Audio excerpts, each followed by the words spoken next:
მოგესალმებით, მე ვარ გიორგი ახალაური.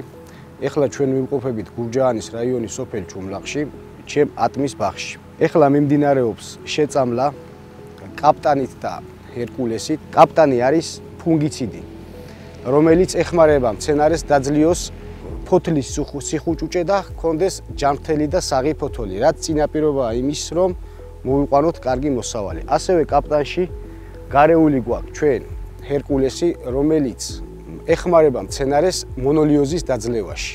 ამ მომენტში ჩვენ ვწამლით ატამს. სპილენძის შემცველი გვაქვს დასხმული დრიბლინგი, დაახლოებით 7-8 დღეში გაუმეორეთ ჩვენ ბოქსერი. 3 წელიაო თანამშრომლობ ბარაკასთან, წამლი ბარაკის წამლებით, რაც გვეხმარება ჩვენ უხვი მოსავლის მიღებაში. ასევე ბარაკას აქვს ძალიან კარგი სხვადასხვა დასახელების პრეპარატი. მარტო ატამზე არა, ეს არის ვენახი, ერთწლიანი კულტურები და აუცილებლად ვაპირებთ ბარაკასთან თანამშრომლობის გაგრძელებას. ასევე ბარაკას აქვს ნაცრის წამლები, რომელიც იძლევა 100%-იან შედეგს ატამშიც და ვაშლატამაშიც. ყველას უსურვებ ბარაკიან წელს, ყველას უსურვებ უხვ მოსავალს, ყველას უსურვებ ჯანმრთელობას.